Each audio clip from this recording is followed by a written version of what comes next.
pessoal, estamos aqui hoje em mais um episódio de podcast com o tema As Leis da Bíblia. E hoje temos uma convidada especial, mas antes de apresentar ela, vamos nos apresentar, né? Eu sou a Milene. Eu sou a Ana Clara. E eu sou a Isabel Hadi. Sou pedagoga, contadora de história, sou adventista do sétimo dia desde os 16 anos, mas considero que sou adventista desde os 5, quando ouvi pela primeira vez dizer que Jesus viria me buscar. E estou me preparando para isso. Então, vamos começar, né, com a primeira pergunta. É um assunto bem extenso e eu gostei, achei bem legal. Com a primeira pergunta por que os israelitas tinham tantos tipos diferentes de sacrifícios? Para falar dos sacrifícios, a gente precisa saber por que os sacrifícios. Todo o plano de salvação da humanidade feito por Deus foi inserido nas leis cerimoniais, nos rituais, nas festas, nas festividades do povo de Israel. E todas essas leis, elas servem para a salvação do povo de Deus. Independente de qual tempo a gente viva, todas as leis criadas no Antigo Testamento foi para resguardar a vida e o patrimônio, a segurança das pessoas. E os sacrifícios, sejam eles de quais diferentes, seja holocaustos, ofertas pacíficas, ofertas de sacrifício, eram para lembrar o plano de salvação para as pessoas, para a humanidade. E para fazer um encontro das pessoas com Deus. Porque através desses sacrifícios eram como se fosse um caminho de ligação entre Deus e seu servo e seu adorador. Então, quando eu me dispunha a oferecer um sacrifício, o holocausto, por exemplo, era um sacrifício que apontava para a minha salvação. A salvação, o sacrifício de Jesus, ele era totalmente queimado. Já outros sacrifícios, tinha a parte que pertencia ao sacerdote. Então, nem todas as leis, o sacrifício era queimado. E existia diversos animais para serem sacrificados. Por que existia diversos sacrifícios e diversos tipos de animais? Porque Deus levou em consideração a questão financeira de cada pessoa, de cada família. Enquanto uns podiam oferecer centenas de animais em holocausto, em sacrifício, outros mal podiam comer. Então, eles poderiam apresentar rolinhas, pombinhas. Foi no caso de Jesus. Quando Jesus foi apresentado no templo, os pais levaram rolinhas, porque eles eram carentes, então eles não tinham como oferecer um carneiro, como era o pedido, um carneiro sem defeito, o primogênito. Eles não tinham, então eles não tinham condições. Então até as leis de Israel mostram como Deus tem misericórdia para conosco, mesmo se somos pobres ou não. Até através das ofertas que ele pediu, ele nos mostra o seu amor. Porque você dá aquilo que você consegue, o melhor que você pode dar. Entendeu? Aquilo que você dá de coração. Então, existia sacrifícios de aves limpas e de animais limpos, que eram de acordo com a questão financeira de cada um, ou a oferta de sacrifício de cada um. Sim. A segunda pergunta é: quais são as festas religiosas e como eram celebradas? As festas Israel, na verdade, eram celebrações. Como eu já disse, todos os rituais do povo de Israel, eles apontavam para o plano de salvação. Eram 7 festas. E nessas festas, 4 aconteciam na primavera e 4 aconteciam no outono. As festas que aconteciam na primavera eram as seguintes. Eu até anotei aqui para que ficasse mais fácil de lembrar. A primeira era a Páscoa, a festa da Páscoa. A segunda era a festa dos pães asmos. A terceira era a festa das primícias. E a quarta, a festa do Pentecostes. A festa da Páscoa, como vocês é a mais falada, porque hoje ainda o mundo celebra uma Páscoa que não é a mesma, mas o mundo celebra uma Páscoa, e então a gente ouve muito falar nela. Foi a celebração de quando o povo de Israel foi libertado do Egito, que eles foram orientados a no 10º dia separar um cordeiro, no 14º dia esse cordeiro seria sacrificado, e no 15º dia ele seria comido junto com ervas amargas, simbolizando a libertação e a amargura que eles passaram como escravos no Egito. A Páscoa, a palavra Páscoa, pechá, fala, é passar por cima. É quando o anjo de Deus passou por cima das casas de Israel, nas casas no Egito, e as casas dos filhos de Israel, que tinham o sangue do cordeiro passada nos umbrais das portas, ele passava por cima e nada acontecia. Enquanto as casas onde não tinham aquele sangue, o sangue do cordeiro, o primogênito era morto. E então passou. Aquele dia foi um dia de grande terror. E a Páscoa, ela lembra isso, que no dia do juízo, as pessoas que não tiveram as suas vestes lavadas com o sangue do cordeiro, o anjo não vai passar por cima, assim como passou. Então, para que o anjo passe por cima, temos que ter as nossas vestiduras lavadas no sangue do cordeiro, porque o sangue do cordeiro passado nos umbrais das casas era só referência ao sangue de Jesus derramado na cruz. E se nós não aceitarmos o sangue de Jesus, nós também não teremos o anjo passando por cima. Páscoa quer dizer passar por cima. Já a festa dos pães asmos, ela acontecia um dia depois do sacrifício do cordeiro, onde o cordeiro era comido com ervas amargas e pães asmos, quer dizer sem fermento. O fermento simboliza o pecado, a vida de pecado. E quando Deus mandou tirar o fermento, é tirar os velhos hábitos, o velho fermento da sua vida, porque aquele pão, ele simbolizava Jesus, que não tinha pecado. Jesus é o pão da vida. Então, e o pão tinha que ser sem pecado, porque Jesus não pecou. E aquele pão era a representação de Jesus. E já as festas das primícias, essa festa era uma festa que também tem muito a ver com o plano de salvação.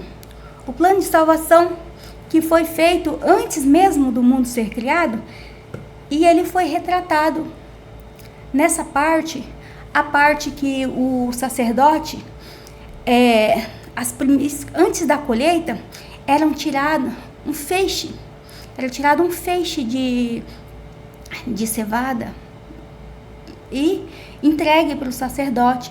E o sacerdote acenava, chacoalhava aquele feixe como sinal das primeiras colheitas. Era as primícias, a primeira parte da colheita. E aquele feixe também representava Jesus, porque Jesus é a primícia dos que dormem. Ele não foi o primeiro a morrer e nem ressuscitar. Mas ele não foi o primeiro no grau grau cronológico, mas de importância. Porque ele foi a primícia dos que dormem, porque ele foi o mais importante. Porque só através do sacrifício, da ressurreição dele, que outros tiveram o direito à ressurreição também. E também, nessas primícias, o grão de cevada, o feixe de cevada também, ele simboliza os salvos. Um grupo de salvos, que quando Jesus morreu, Jesus lembra da Páscoa, o Cordeiro de Deus que tira o pecado do mundo, ele morreu. Qual dia que ele morreu? O 14º dia do primeiro mês. Qual que era o primeiro mês? O mês de Nisan ou Abib. Então, ele morreu no 14º. O corpo dele foi para a terra no 15º. O corpo dele era o pão sem fermento. As primícias dos que dormem, os que ressuscitam. Só que quando Jesus foi crucificado, houve-se um grande terremoto. E nesse terremoto abriram-se túmulos. E nesses túmulos saíram muitas pessoas. E essas pessoas que saíram, a Bíblia relata que eles entraram na cidade. E eu acredito que essas pessoas foi o feixe que Jesus, como sacerdote. Outra coisa, Jesus é sacerdote. Jesus é o sacrifício. Jesus é o sacerdote que celebra o sacrifício, que realiza o sacrifício. Aí o que acontece? Essas primícias que dormem, o que acontece? Que acordaram. Jesus teve que apresentá-los como primícias dos resgatados. Os santos resgatados que Jesus apresentou. Aí na festa do Pentecostes, Penta é 50, né? Aí 50 dias após a Páscoa. Coste vem de Páscoa, de fechar Páscoa. Então 50 dias após a Páscoa, teve a festa do Pentecostes. O que aconteceu 50 dias após a ressurreição de Jesus? Os discípulos estavam em Jerusalém, reunidos, quando o Espírito Santo de Deus desceu sobre eles. O derramamento do Espírito Santo na vida das pessoas. E houve-se uma grande colheita de almas. Muitas pessoas foram convertidas naquele dia através do derramamento do Espírito Santo. Não tenho como falar mais, porque não me adentrei mais profundamente ao assunto. Então, se eu falar o que eu falar daqui, eu não vou ter base bíblica. Então, passando dessas 4 festas, que fala do passado de Israel, que apontava para até o sacrifício e a ascensão de Jesus no céu. Essas 4 festas representam a morte, a ressurreição, o derramamento do Espírito Santo, a apresentação dos santos, das primícias que Jesus obteve e o derramamento do Espírito Santo. Já no outono, era a festa das trombetas, onde não era bem trombetas, era o chofar. Você já ouviu falar do chofar? É um chifre de carneiro que os israelitas tocavam, convidando a congregação para as solenidades. E essas festas das trombetas, elas convocavam a congregação de Israel para uma grande solenidade, para a maior solenidade que acontecia em Israel, que era o dia da expiação. Enquanto as trombetas tocavam, você tinha que confessar o seu pecado. Você tinha que fazer um concerto com Deus naqueles dias, porque no dia da expiação, o sacerdote saía do lugar santo e ia para o lugar santíssimo. E quando ele ia no lugar santíssimo, ele confessava todos os pecados, inclusive os dele. E se alguém não tivesse confessado, o sacerdote poderia morrer. O sacerdote poderia morrer. Tanto é que tinha até eles ficavam até prestando atenção para ver se o sacerdote saía ou não. Porque, e aquela pessoa, se o sacerdote não confessasse e fosse no Santíssimo, o sumo sacerdote fosse ao Santo dos Santos e não confessasse, ele poderia não voltar. Mas se as pessoas que também tivesse algum pecado escondido e não confessasse, ela tinha que ser morta, porque era o dia da purificação. E nesses dias de purificação se pegava 2 bodes, o bode para Deus e o bode para Azazel. Muitas pessoas acham que o bode para Azazel representa Jesus. Não, o bode para Deus representa Jesus, porque o bode para Jesus, para Deus, ele era sacrificado, ele era queimado. Mas como é que eles iam saber se, tinha confessado o pecado ou não? Porque o pecado era confessado. Deus sabe tudo. Deus sabe, Deus ouve e Deus vê. Então, como o pecado de Ananias e Safira, alguém falou para os discípulos que eles tinham pecado? O que aconteceu com eles? Eles não foram fulminados? Porque Deus sabe, Deus ouve, Deus vê. Você esconde do sacerdote, você esconde da congregação, mas de Deus você não esconde, porque Deus vê. E quando Deus pede algo, Ele quer algo. Ele não pede, faça tal coisa e você leva outra. Igual, mudando para Caim.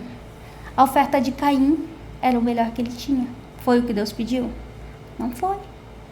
Ele podia dar o que Deus pediu? Podia, porque ele podia trocar aquelas frutas que era o melhor que ele podia dar, mas ele podia trocar num cordeiro perfeito com seu irmão? Poderia, né? Então, ele insistiu em não fazer o que Deus pede. E quando Deus pede alguma coisa, ele tem um motivo para isso. E quando Deus pedir, e Deus fala assim: se confessarmos os vossos pecados, Ele é fiel e justo para perdoar os pecados e purificar de toda injustiça. Quando Deus diz para aquele povo confessar os pecados, é porque Ele quer perdoar e purificar de toda injustiça. Ou seja, sem esse perdão, sem essa purificação, nós não podemos ver a Deus. E o sonho de Deus é ter-nos na sua presença. Todo o plano de Deus é nossa salvação, é que nós estejamos diante deles como filhos. Então, quando você não confessa os pecados, não pede perdão pelos seus pecados, você está ignorando a parte dele é fiel e justo para perdoar os pecados e purificar a injustiça. Então, para purificar a injustiça e o pecado de Israel, aquele ritual era necessário. Então, um bode era sacrificado e o outro bode tinha os pecados de toda a congregação lançados sobre a cabeça dele. E ele era enviado para o deserto. Por que ele não simboliza Jesus? Porque Jesus morreu. O sacrifício do bode que morreu representava Jesus. Mas quem será levado para o deserto? Satanás. Satanás será preso por 1000 anos. Ele não vai ter quem tentar. Então esse bode era enviado para o deserto e lá ele era lançado. Ninguém matava ele. Ele morria porque ele é um ser vivo. Mas não foi em sacrifício. Por que todo o pecado era lançado sobre ele? Porque ele representa Satanás. E Satanás é o pai de todo pecado. ele é a razão de todo esse transtorno no mundo. Os nossos problemas, a culpa é dele. Ele começou com isso. Então era lançado sobre aquele bode como representação de Satanás. Porque ele vai receber. Cada um vai colher as consequências do seu pecado. Mas Satanás, ele receberá toda a consequência na volta do Filho do Homem. O Filho de Deus, quando voltar nas nuvens para Nova Jerusalém. E os salvos, o que acontece? Satanás vai estar lá, vai ser solto e vai receber a sua punição. E essa é a festa da expiação, onde os pecados eram confessados. E o que está acontecendo no céu nesse momento? Jesus, como sumo sacerdote, ele está dentro do santuário, fazendo expiação pelos nossos pecados. A festa anterior, que é a festa das trombetas, no nosso tempo cronológico, com base na minha fé, eu digo que ela começou em 1844. Vai fazer 180 anos. Esse ano faz 180 anos que ela começou, quando houve um grande despertar para a volta de Cristo. Um grande movimento falando da volta de Cristo. Um movimento missionário, religioso, que clamando a Deus, as pessoas para prestar atenção na volta do Filho de Deus. E tanto é que desses movimentos, era um movimento millerita, organizado por Guilherme Miller e outras pessoas, de onde a nossa igreja saiu, a Igreja Adventista do Sétimo Dia saiu. E ela vem pregando a volta de Jesus. E muitas outras igrejas também têm pregado a volta de Jesus. Então as trombetas estão anunciando a volta de Jesus. Assim como as trombetas em Israel anunciava o dia da expiação, as trombetas simbólicas, que é a mensagem do Evangelho, ela está sendo alardeada para os 4 cantos do mundo, anunciando a volta de Jesus. E nesse momento, o nosso sumo sacerdote Jesus está no santuário celestial fazendo expiação. E naquele dia, naquele ano começou o tempo do fim, o julgamento dos mortos primeiro, porque depois que você morre, cessa as suas obras. Então é mais fácil julgar um caso que não continua, está encerrado. E assim até o fechamento da porta da graça, que quando encerraram o dia da expiação, encerrou a chance de salvação.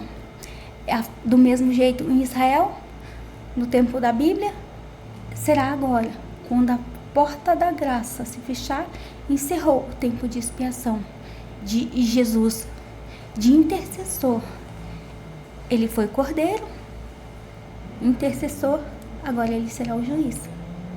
E então, de todas as festas, falta a festa das barracas ou tabernáculos, entendeu? Que fala, essa festa, ela era muito importante, onde por uma semana as pessoas, elas habitavam em tendas e seus pais contavam para os filhos as histórias de Israel. Era um momento muito feliz de integração das famílias, das pessoas, todas vivendo em tendas. E aí elas contavam a história do povo quando ele estava no deserto. A festa das barracas ou dos tabernáculos é a única festa que ainda não aconteceu. E eu convido vocês todos para participarem da festa das barracas. Ela será no céu. onde nós nos reuniremos com os nossos entes queridos, os nossos amigos, os nossos irmãos, e passaremos longos dias lá. Essa festa é a única que não aconteceu ainda. E como eu mostrei para você, que todas as festas, todos os rituais da Bíblia têm um só objetivo: a salvação do ser humano, a alegria, a vitória do ser humano. E essas festas contam exatamente isso. Lá era um simbolismo do que tem acontecido e o que vai acontecer. E essas eram as 7 festas dos tempos antigos, e que simbolizavam 7 tempos, 7 coisas que aconteceriam aqui, desde a morte de Jesus até a morada eterna, a eternidade com Cristo. Essas são as festas. Então, Isabel, como as leis sobre escravidão refletem a sociedade israelita? Quais eram as proteções oferecidas aos escravos? Olha, como eu disse, as leis de Israel, elas refletem o amor de Deus para com seu povo. E do mesmo jeito que as leis refletem o amor de Deus com seu povo, afeta as leis a respeito da escravidão também. Aqui nesse mundo somos escravos de Satanás, onde somos comprados pelo sangue do Cordeiro. Mas no tempo de Israel, como se obtinha um escravo? Tinha algumas maneiras de se obter escravos, eu vou falar 2. Uma das maneiras eram de vencidos em batalhas, que eram levados como escravos. A outra maneira que eu vou falar, eram pessoas que contraíam dívidas e precisavam pagá-las de algum modo. Então elas se vendiam como escravas por um determinado tempo para trabalhar. Os escravos que se vendiam, eles já determinavam quanto tempo eles precisavam trabalhar. Mas os vencidos em batalha, como que será que era decidido quanto tempo que eles iam trabalhar? A Bíblia diz que eram 6 anos. Eles tinham uma parte que eu li que tinha 6 anos, que ele servia durante 6 anos. Se ele tivesse sido preso, levado cativo, solteiro, e durante o tempo que ele estava como servo numa casa, ele contraísse família, porque a servidão nos tempos da Bíblia era diferente dos tempos de servidão, de escravidão que tivemos aqui no Brasil, que foi uma escravidão muito violenta, cruel, desumana, que por mais que tenhamos leis que reparem isso, nada pode reparar tamanho sofrimento que foram sobrecolocados em cima de certas pessoas. Mas lá em Israel, as pessoas que eram tomadas escravas, elas eram inseridas no seio da família. Um exemplo disso é quando Abraão pretendia deixar a sua herança para o seu servo Eliezer. Ele não tinha herdeiro. Quem que era a pessoa mais chegada dele? Era seu servo fiel, estava ali, era seu amigo. Eles tinham um relacionamento muitas vezes de amizade, de amor fraternal.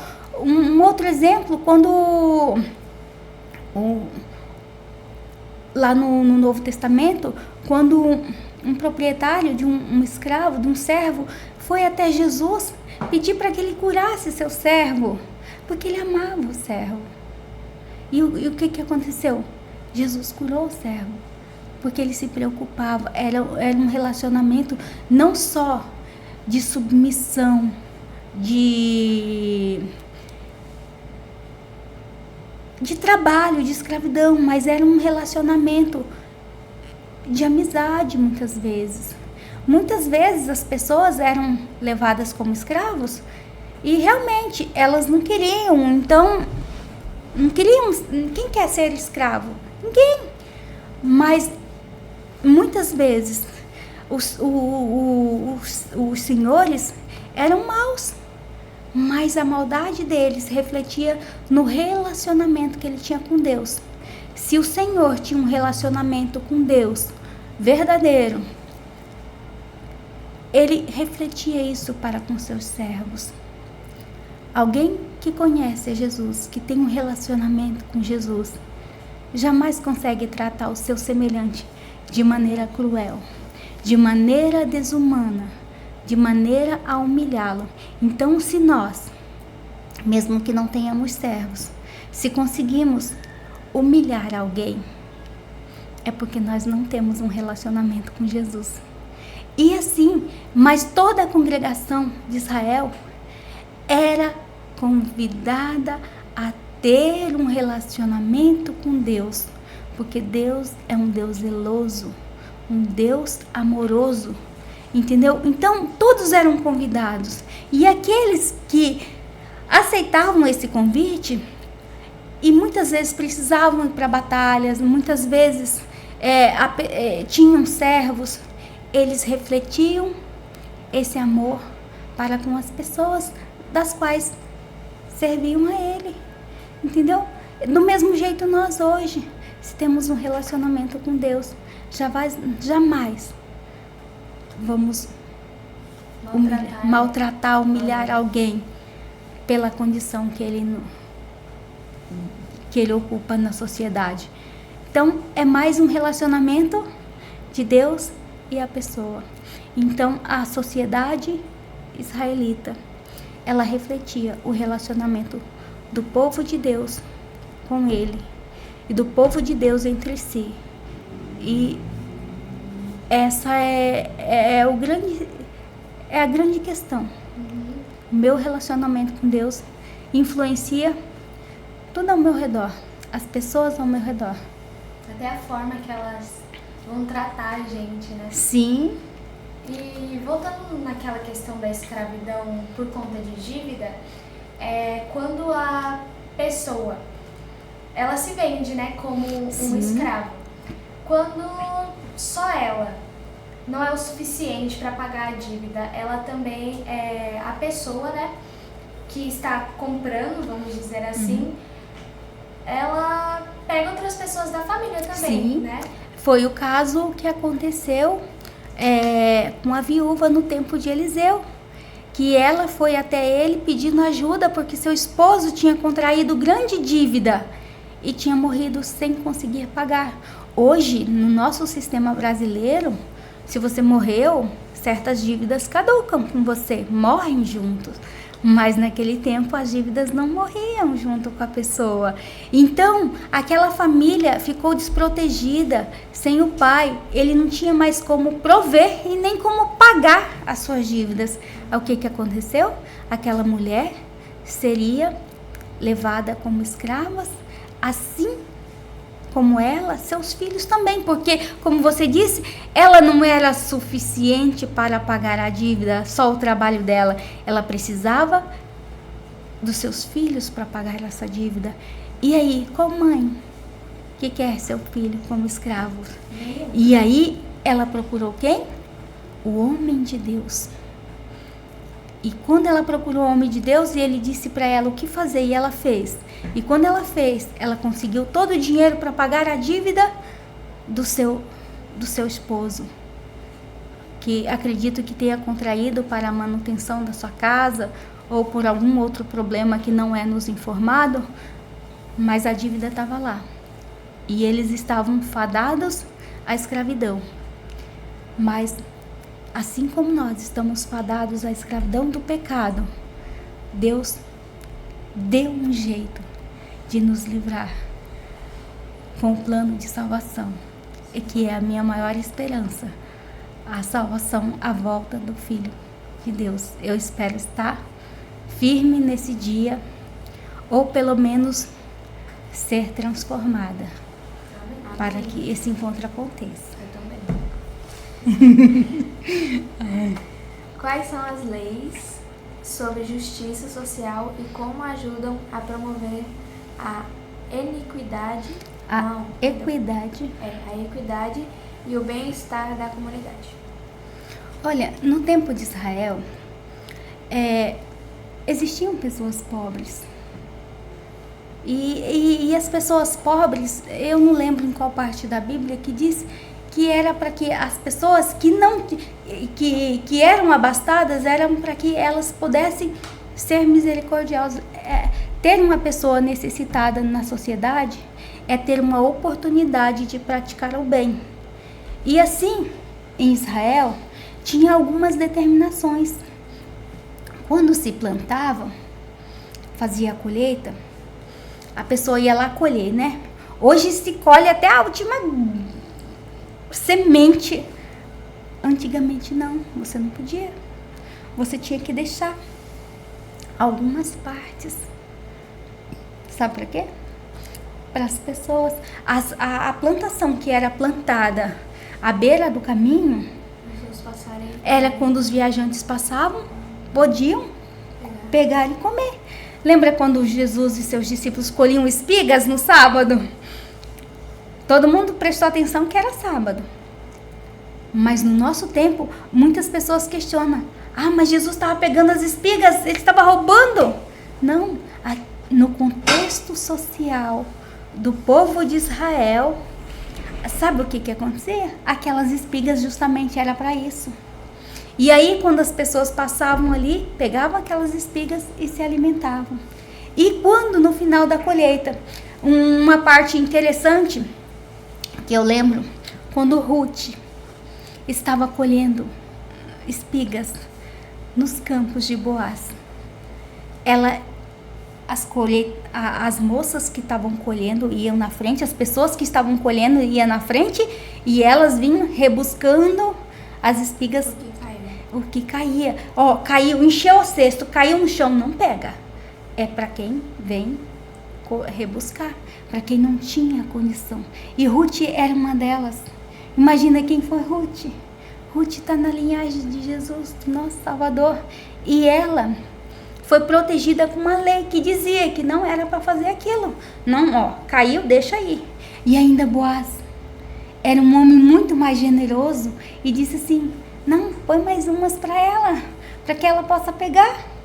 Além das que caem, deixa. E eu lembro, essa passagem, eu lembro de quando eu era criança. Nós morávamos num distrito do município chamado Capitão Andrade, lá em Minas Gerais. E nós, pelo vício do meu pai, nós passávamos por grande necessidade financeira. Porque ele bebia demais, ele não trabalhava e era uma escassez de alimento. Só minha mãe, com 8 crianças. E aí, o que ela fazia? Justamente porque muitas pessoas praticavam a questão de deixar, batia o feijão. Bater o feijão é que você colhe ele em bagens, né? Aí você põe no monte, bate, caiu, você pega aquelas bagens, a palha que sobrou, você põe no lado, pega o feijão que está em cima e o que cair fora, o que ficar nas bagens, você não bate de novo. E sabe o que acontecia? Eles falavam para minha mãe: Dona Valmira, vai lá, pode colher. Aí minha mãe ia lá, batia de novo aquele feijão e aí conseguia 4, 5 litros de feijão, o qual era usado na alimentação em casa. Assim, também na colheita do arroz. Lá em Minas se planta arroz no brejo. Aqui eu vi plantar arroz na terra quando eu vim para o Mato Grosso, mas lá era na água, no brejo, assim. E na colheita você tinha que entrar naquele brejo.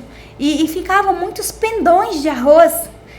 E minha mãe era autorizada a colher aqueles arroz, entendeu? Isso daí são leis para que a injustiça pudesse ser menor. Também existia uma lei que você não podia desamparar as viúvas e os órfãos, entendeu? Porque ser viúva e ser órfão era as piores coisas que poderia acontecer na vida de um israelita. Ser viúva era pior. Ser uma viúva que não tinha filhos era muito, mas muito pior.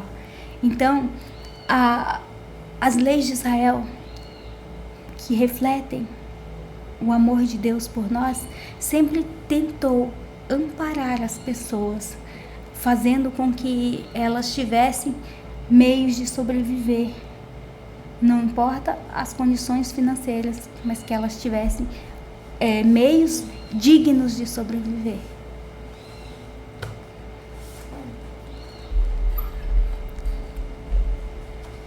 Então, Isabel, quais são os critérios para determinar quais animais são limpos e impuros para consumo?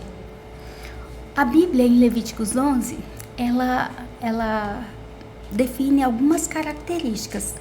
Dos mamíferos, por exemplo, as características dos mamíferos são 2 ou 3. Tem que ter o casco fendido, dividido em 2, e ruminar. Ruminar quer dizer comer de novo, mastigar de novo. O boi é um ruminante. Por quê? Ele come, depois ele volta. Você já viu um boi sem mastigar? Ele está o tempo todo mastigando. E nem sempre ele está mordendo o chão, catando capim. Ele está ruminando. Entendeu? E o casco dele não é dividido em 2. Tem um cascozinho assim, é partido em 2. E essa é a característica. E lá na Bíblia fala alguns animais que eles têm algumas características. Tem uma característica, mas não tem a outra. Um exemplo dele é o camelo. O camelo, ele é ruminante, mas ele não tem o casco dividido em 2. Ele tem o casco redondinho, não é dividido em 2. E aí o que acontece? Ele é um animal impuro, um animal imundo. O porco, ele tem o casco dividido em 2, mas ele não rumina. A lebre, ela é ruminante, mas não tem casco, muito menos dividido em 2, ela tem uma patinha. A questão dos peixes é a barbatana e as escamas. Se bem que eu não posso te explicar muito o que são barbatanas, eu confundo barbatanas com nadadeira, eu não sei se é a mesma coisa, né? Mas eu sei que a característica é barbatana e escama. E basicamente eu vou pelas escamas, porque eu não sei muito bem explicar o que são barbatanas, mas tem mais ou menos uma característica, então eu vou pelas escamas. Tem muitos peixes que não têm escamas, mas por que não devemos comê-los? Porque eles são os lixeiros das águas. Eles fazem a limpeza das águas. Vocês sabiam disso? Eles fazem limpeza. Eles comem dejetos. E que esses dejetos prejudicariam a nossa vida. Entendeu? As aves. Das aves, quais as características das aves limpas? É que elas não sejam de rapina. Aves de rapina não são aves para comer. Rapina, aves que se alimentam de carnes podres, carnes desse tipo de carne, sabe? E qualquer tipo de carne elas se alimentam. Dentre as aves de rapina está o gavião, está a águia, está a garça, acho que é garça, a cegonha, eu queria falar cegonha. Então, tem a cegonha e tem diversas outras aves. Pelo que eu li, são essas aves. Agora, os répteis. Todos os répteis são imundos. Não é para comer réptil. É carne de jacaré, parece carne de frango. Parece, mas não é frango. Entendeu? Carne de jacaré parece, mas não é. Assim como a carne do pintado é carne de peixe, mas não é carne pura. Então, os répteis, os moluscos, eles não são próprios para comer. Mas por quê? O que acontece? Lá no templo de Israel, o povo estava no deserto, não tinha microscópio para eles analisarem. E lá, como não tinha como eles analisar, como que eles iam saber o que fazia mal e o que não fazia? Porque você sabe que esses animais, eles transmitem algumas doenças, alguns vermes. Mas se você não sabe que os vermes existem, você vai comer, vai fazer como para saber? Então, Moisés falou assim, ó, não coma nada, não é para comer e pronto. Porque não dava para você explicar as células, moléculas, bactérias. Tem bactérias unicelulares, bactérias pluricelulares, vermes que vão para a cabeça, que caem na corrente sanguínea, pode te dar problema no coração. Entre explicar a questão biológica dos vermes, das bactérias, dos seres unicelulares, era mais fácil dizer para não comer. Então, ó, não coma, isso faz mal. E de fato, hoje a ciência prova. Ah, mas tem benefício tal, mas tem malefício tal. Então, tá dizendo para não comer, não coma. Porque faz mal. E isso está provado cientificamente. O porco, por exemplo, ele transmite a cisticercose. Ele é hospedeiro desse verme. E aí o que acontece? Você se alimenta da carne, vai aquele ovinho lá para sua corrente sanguínea, que cresce, vira um verminho e vai migrando. Aonde deixa a vida me levar, ele vai levando, o sangue vai levando. Ele pode se alojar no coração, ele pode se alojar no pulmão, ele pode se alojar no seu cérebro. E as consequências de uma pessoa que tem esse problema, é sério. Meu vizinho, por exemplo, ele tem um verme de porco na cabeça, que é como a gente fala, né? Ele tem crises de epilepsia.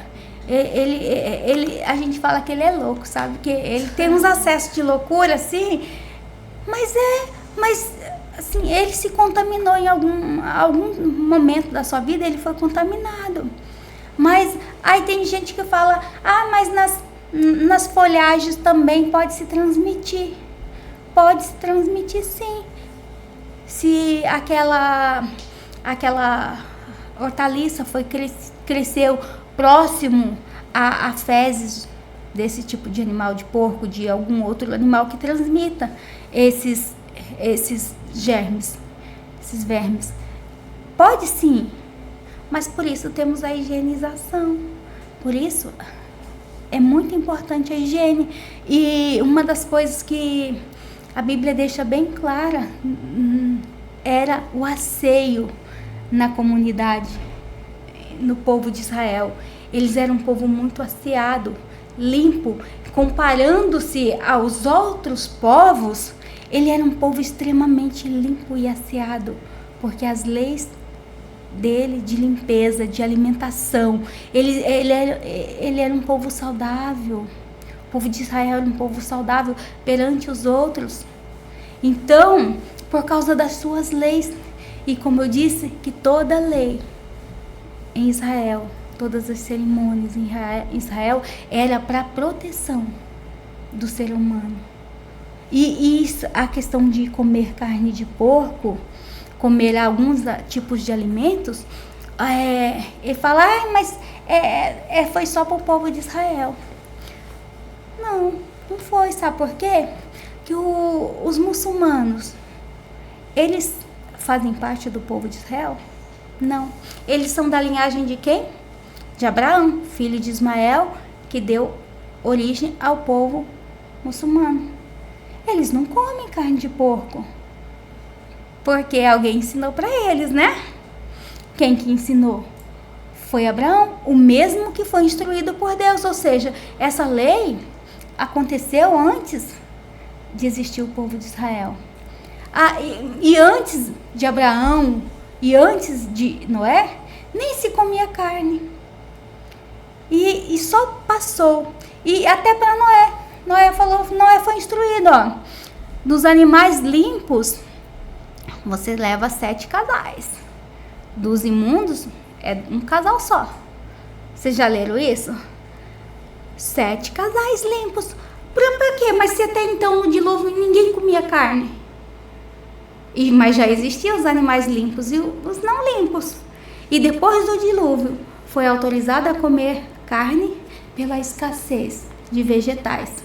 E mesmo tendo escassez, mesmo num plano de destruição total do mundo, Deus teve misericórdia de cada um de nós, instruindo o que se deve comer. E uma das coisas que se deve prestar atenção é na questão dos alimentos impuros, imundos, porque algum motivo faz. Deus sabe tudo.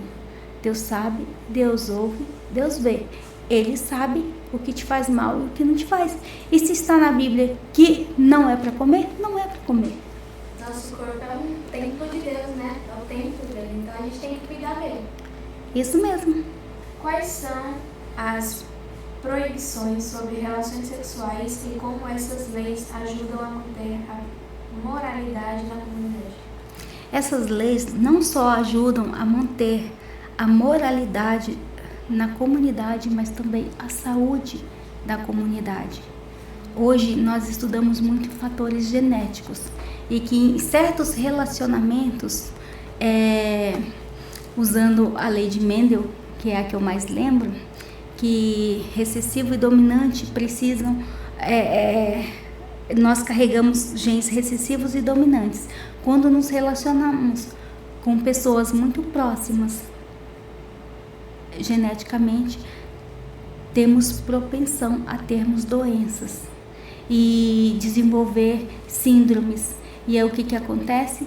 Essas leis justamente foram não só para a moralidade, mas para preservar a saúde dos seres humanos. Relacionamento entre pais e filhos é imoral. Entre tio, tia, sobrinho, tio e sobrinho, entre tia e sobrinho, entre irmãos e irmãs, é imoral. Mas além disso, as consequências biológicas são grandes. Já ouviu falar de o filho é deficiente porque casou com um primo? Porque quando você tem um relacionamento com um primo, é mais fácil você desenvolver, você ter um gene recessivo duas vezes, recessivo de um, recessivo do outro. Eles se juntam e se tornam um gene defeituoso, igual uma pessoa que tem albinismo. Se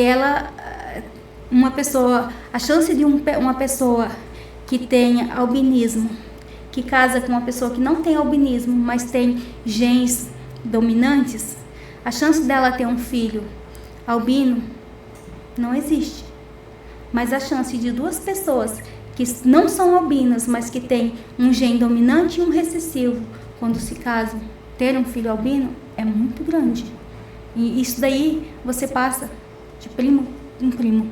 E tem aquelas as questões das relações sexuais, não só são impuras, mas que são chamadas de abominação. E essas abominações, elas acontecem no relacionamento entre pessoas e animais. Tanto é que pessoas e animais que tinham relação sexual, na Bíblia elas tinham que ser mortas. Até os animais eram mortos, que nem podia escolher, mas eram sacrificadas também. E uma das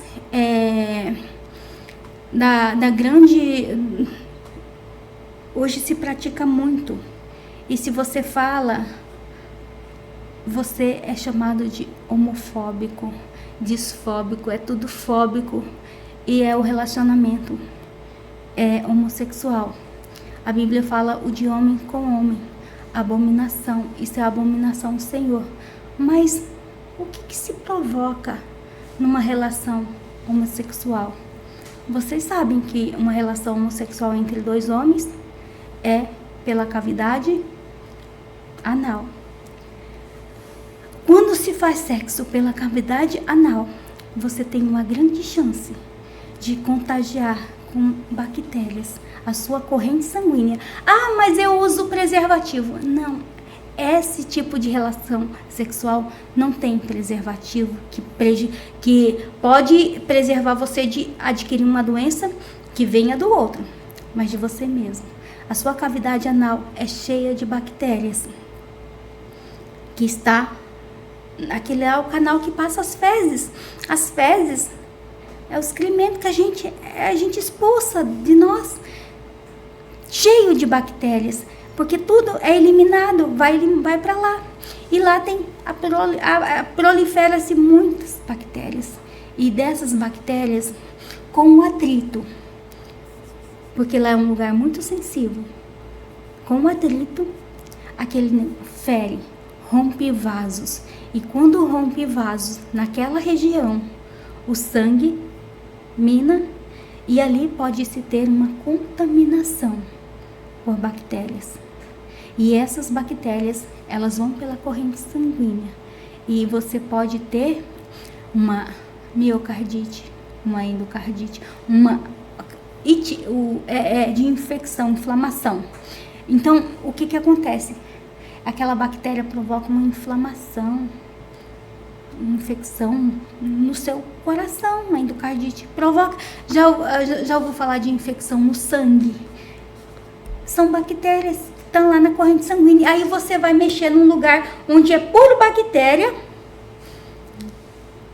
e aí quer ficar saudável. E quando uma pessoa tem hemorroida, por exemplo, a chance dela pegar uma bactéria que causa endocardite é muito grande. Mas é uma coisa que ela não tem domínio. É uma coisa que ela não teve, assim, muito como cuidar. Mas numa relação anal, há grande chance disso acontecer. E é abominação ao Senhor, porque Deus fez homem e mulher, os criou, e ambos serão uma só carne. Não homem com homem, não mulher com mulher. Você é homofóbica? Não, porque eu acho que você tem que respeitar o direito dos outros. Porém, você não tem que aceitar tudo que os outros fazem. E se Deus diz que é abominação a Ele, é abominação a Ele. Seja lá o meu filho, seja lá o meu amigo, seja lá quem for que pratique isso. É abominação ao Senhor. Cabe a mim julgar? Não. Cabe a mim me intrometer, maltratar? Não. A recompensa é do Senhor, porque tudo que a gente planta, a gente colhe. Tudo que o homem plantar, isso ele colherá. E se ele anda fora dos caminhos de Deus, dos caminhos do Senhor, pratica abominação ao Senhor, ele vai colher as consequências. Isso daí é um problema dele. Isso me dá o direito de maltratá-lo? Não. Me dá o direito de deixar de amá-lo? Não. Porque amor é uma escolha. Amar é escolha. Então, você decida amar. Mas aceitar o que é abominação ao Senhor é ser conivente com o que desagrada a Deus. E as leis, essas leis foram feitas para resguardar não só a saúde, mas o caráter de Deus na nossa vida. Até porque mesmo a gente tem que respeitar, porque Deus falou que a gente tem que amar o próximo, né? Independente de quem seja, da opinião dele. E nos deu livre-arbítrio para escolher.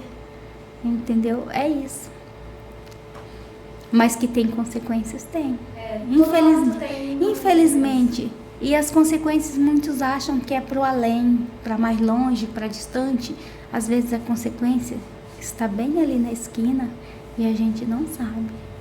Por isso que nos abster de certos tipos de relacionamento é muito mais proveitoso. Sabe aquele ditado que sábio é quem aprende com os erros dos outros? A gente podia aproveitar e ler o livro de Provérbios e de Eclesiastes, que é um livro são livros de grande sabedoria, mas de grande lição, onde a gente vê que um grande sábio, e a gente pode aprender com ele, que ele, mesmo sendo sábio, ele cometeu grandes erros, e sábio é quem aprende com os erros dos outros, mesmo que os outros sejam sábios também, que conseguiu fazer lambança com tanta sabedoria que tinha, mesmo assim, ele chegou ao fim da vida dizendo que tudo era vaidade, é correr atrás do sol. Então, se a gente tem uma vaidade e as leis que Deus nos deu não é o suficiente para aplacar a nossa vaidade, nós temos que assumir as consequências. Então, para finalizar, eu gostaria que a senhora fizesse uma oração por nós. Então, vamos orar. Grande Deus e Pai que estás nos céus, muito obrigada, Senhor, porque o Senhor é um Deus de amor. E desde o princípio tem um plano para nos resgatar deste mundo de pecado, de escravidão, Senhor. O Senhor, Pai, é o Deus que nos liberta, que nos transforma. Então, Senhor, nos use como luz para que outras pessoas possam te enxergar, para que possam enxergar o teu grande amor, que é o seu plano de salvação, que é o nosso Salvador Jesus, que vive e reina para sempre e num dia nos levará para reinar com Ele, ó Pai. Pai Santo, Pai de amor, conduza, Senhor, as nossas vidas e abençoe esse podcast, que ele possa ser luz para muitas outras pessoas. Em nome de Jesus. Amém. Amém. É isso, gente. Se inscreve no canal, deixa o like e segue a gente no Instagram. E foi muito bom ter a sua presença aqui. Isabel, você falou muito bem. A gente conseguiu aprender bastante e a gente espera uma próxima vez estar entrevistando novamente você. Quando precisar de falar de trabalhos artesanais, eu falo, contar história, mas foi muito difícil, mas nada que a Bíblia não esclareça a gente. E se você não concorda com o que eu disse, leia a Bíblia. Aqui tem palavras esclarecedoras e de salvação.